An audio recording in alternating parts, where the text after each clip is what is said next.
Hi, this is Dave James, and joining me on the phone from the Cleveland area is Becki Cooper. She is the founder and the owner of the Avant-Garde Art and Craft Show. There's one coming up in Upper Arlington on the 16th of this month. How you doing, Becki?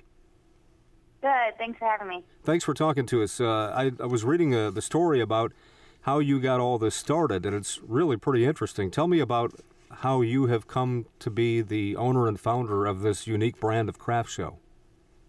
Well, actually, I had grown up going to the art shows with my mom. She actually was a crafter also. She did jewelry. And so going to all these shows, I kind of got the bug for it. And then I actually have always been very artsy myself. And one summer I decided to take cake decorating classes at Joanne Fabrics.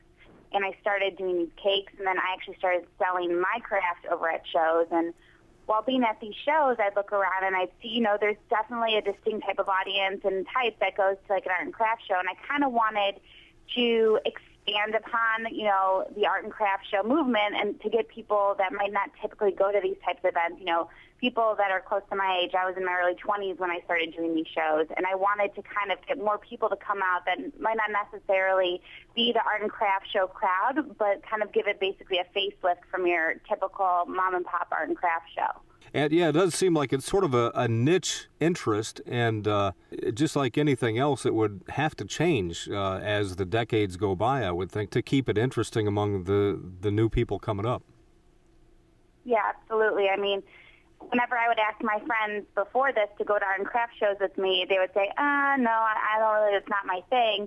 And so I kind of wanted to change that, and I knew that within, the next generation of artists and crafters, this was kind of my opportunity to,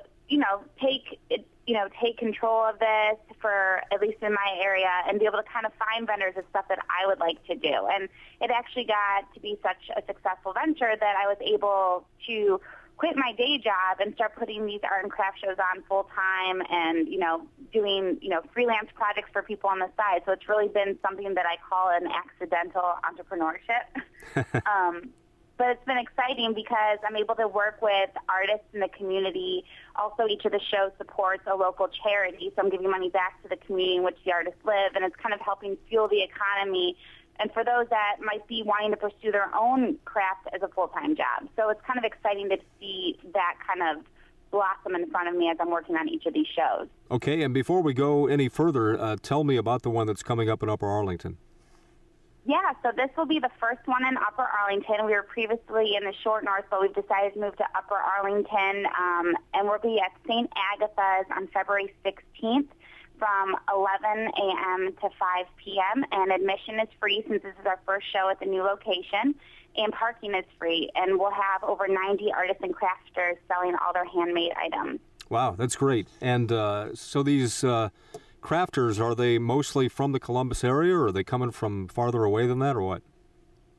What I like to try to do with where the regions are, because I actually have shows up north as well in the Cleveland area, and I have shows in Columbus. And I like to try to keep the artists as local as possible. So I would say of the Columbus show, I would say 98% are actually from the Columbus community. So it's really great that, people that are coming out and buying these products are supporting directly their own communities.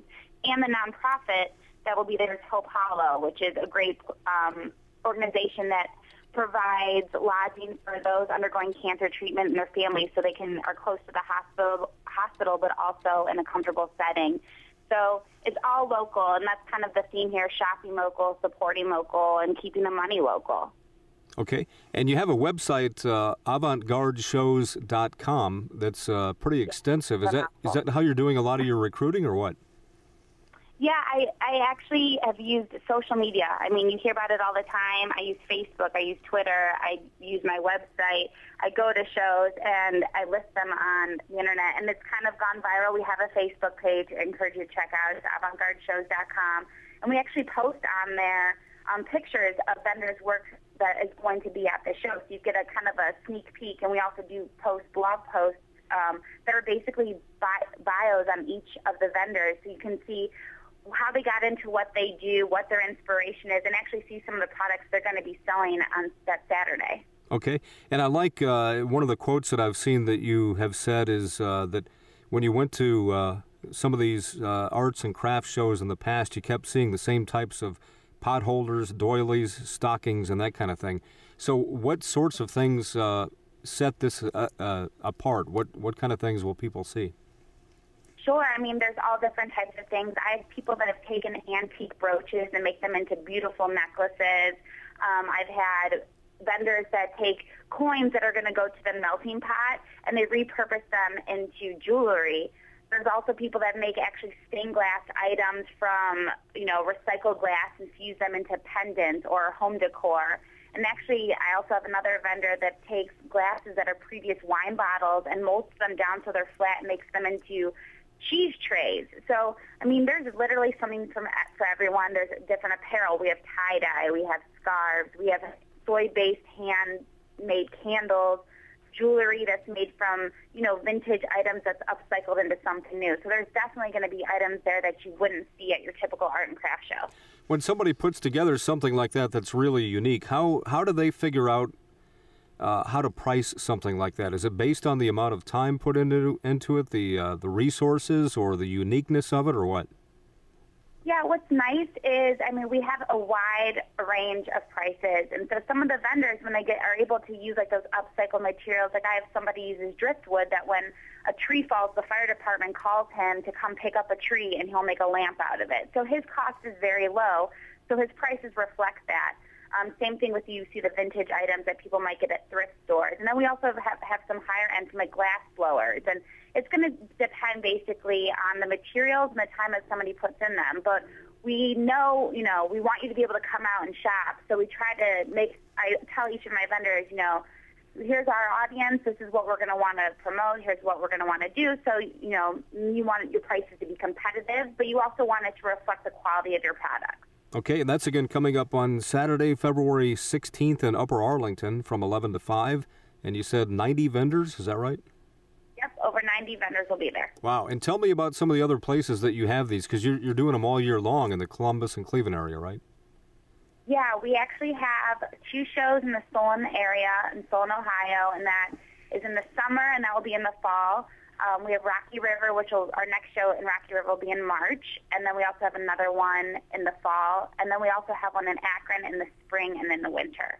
So, and then the rest of the time we're out here in Columbus 4 times a year, quarterly, so all the items are always changing to keep up with the seasons, and we always are rotating vendors. So you'll see some of your favorites at each of the show, and you also will always see somebody new, too. Boy, for only having done this for a couple of years, it's really ambitious and amazing how you've gotten people involved in this sort of thing. Where do you see yourself 10 years from now? That's a great question. The shows have started, I started them with 45 vendors, and our biggest show today has had 150 vendors. Wow. It's definitely, I call this a movement. My goal is, obviously, I want to continue to grow the shows and grow the brand, but I want to really establish the Avant-Garde name as a show that you're looking for in your communities. And whether that's me still doing these 10 shows a year or doing 30 shows, a year in 10 years, is all the most important thing to me is really kind of getting that name out there that people are looking for it, because I want it to become a staple art and craft event, whether it is locally, but I have been growing. So, the possibilities are endless. I've looked in other areas about maybe possibly expanding into there, but the most important thing to me is maintaining the quality of the show. And if it's me staying at 10 shows or 30, I just want it to be a really great show that people are going to be happy and look forward to going to each time. You've got a nice hook with a name, Avant-Garde, because it's a term that everybody knows, but you really you don't hear it that often, so it does stand out. Yeah, I wanted something that wouldn't get lost in, among other art shows. And I will tell you, a lot of people, I've heard Avant-Garde, I've heard Avant-Garde, and when people tell me, your name's really difficult, and I always say, the name's difficult, but you'll at least always remember it as that show with that name that is hard to pronounce. So it's going to be memorable one way or another. That's a good point. Again, Becki Cooper joining us. She is the owner and the founder of the Avant-Garde Art and Craft Show. And again, there's one coming up on Saturday, February 16th at Upper Arlington. If anybody wants more information about the show, Becki, how do they find out about it? Definitely. They can go to www.avantgardeshows.com. We're also on Facebook at Avant-Garde Art and Craft Shows, and you can follow us on Twitter. Our handle is Avant-Garde Shows. Okay. It's a great idea, and I'm glad that it's catching on. I hope you can continue to expand and have great luck.